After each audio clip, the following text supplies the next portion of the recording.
where he couldn't see me back then, put on J.D. Sumner's vest, took my pants off, and just had on my underwear. You couldn't see me for an amplifier and like a gun in front of it.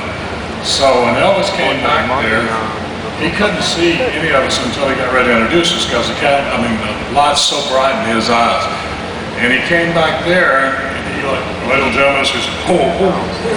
I had taken a sausage from the deli about that long and laid it up on the piano. And he started laughing. He said, you crazy. And this was an accident. I pushed the sausage off and he was running across the stage and it was falling. It was rolling. He was just laughing.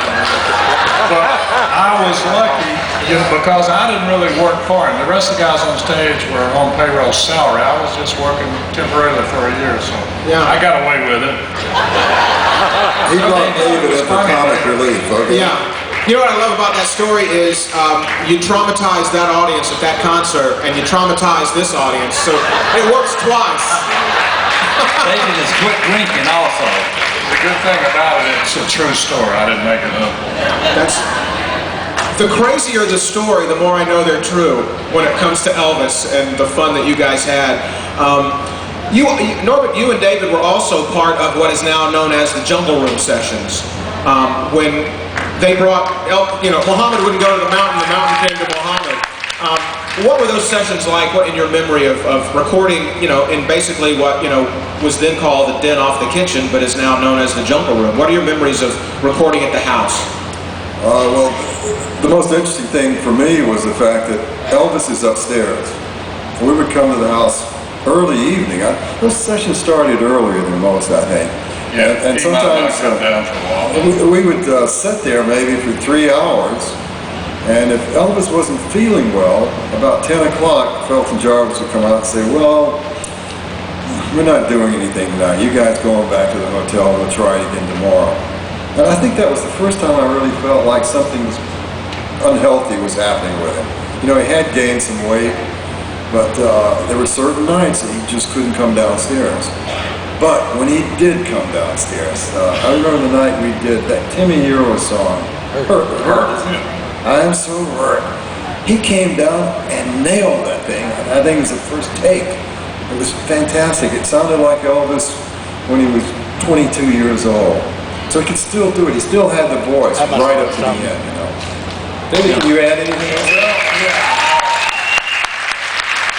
Again, I guess it was his attitude at home. He seemed to be more relaxed because he could go get something to eat or go upstairs. But I went there quite a bit with Felton, his producer, when we didn't have a real band. So I got to spend a lot of time up in his bedroom and hearing all his stories, and he played records. So I enjoyed that. You didn't get to do that normally. And he would play, like I was telling Norbert earlier, Jerry Carrigan, he loved his drumming. And he'd play sometimes that Whole Lot of Shaking, which was really a piece of junk record, but he loved the drums on it. It was just a jam session. Yeah. And so we were supposed to be downstairs. Before he died, he was going to do an album with just piano. Because one night he did Danny Boy, and he made me play. I thought we were finished, and I was having a little drink or two in the kitchen. And he saw me up there, and he said, come on, get out of here. We're going to do this Danny Boy. I said, oh, no, not now. I had to play with one hand and use the other hand to hold myself up on the piano. And he liked, So you wasn't good. You weren't drinking milk then? He wasn't. The problem is, he decided he liked it so well, he wanted to do an entire album like that. So I had written all the charts and taken down. It was just going to be he and I. But we never recorded one song. Every day he'd call me up to the bedroom. He'd play records. We'd watch TV. Late at night we'd go to the movie. We never cut one song. That's just before he died. Yeah, yeah. Those songs that came out of that session at the Jungle Room too. I mean, I remember being in Graceland somewhere and I saw a photograph of the RCA recording truck pulled up. It wasn't in good shape. That recording truck, the story is it didn't make it into Memphis on its own. Yeah, I think it was towed into Memphis. It was an old truck and it broke down a lot. And it came from New York City. Chicago. Chicago? Yeah, RCA Chicago. Yeah, and walking around Graceland today, James Burton told me one time that the Jungle Room's a big room, but not when you put as many people in it as you guys had. All the equipment and all the stuff, it gets rather small rather quickly. And all the voices. And all the we had more voices than we did band.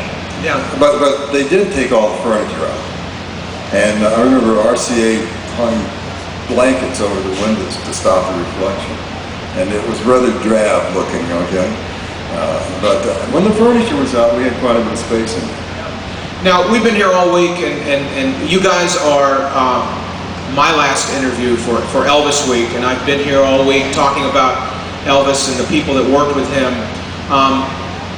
You know, David, you've got memories of him that no one else has, of being with him one-on-one and with his small group of friends upstairs. Looking back on this 35 years since, why are we still coming to Elvis Week? What is there about him that's different from other entertainers? I'm just like everybody else. I was a fan of his to start with. He was just different. He was exciting, and it showed through in his records, especially his earlier records. Unfortunately, I think I probably played on the worst records he ever did. The good records to me were Don't Be Cruel, all those things with Scotty. I didn't like a lot of the recordings from the 70s on, but that's just me. And Chip, for you, why are we here late? What is there about Elvis that's different from other entertainers and other people? He had a magic that I've never seen in any other singer.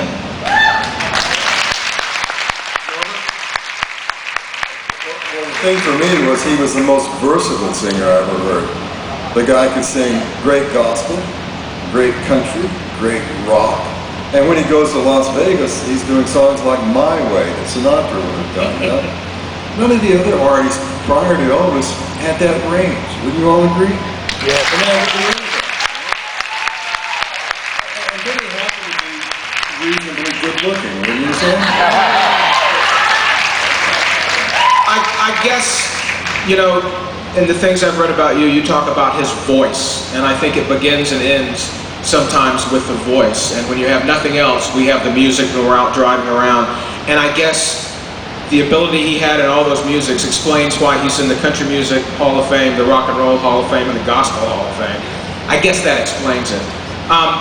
You're going to have the opportunity to meet these guys and talk to them.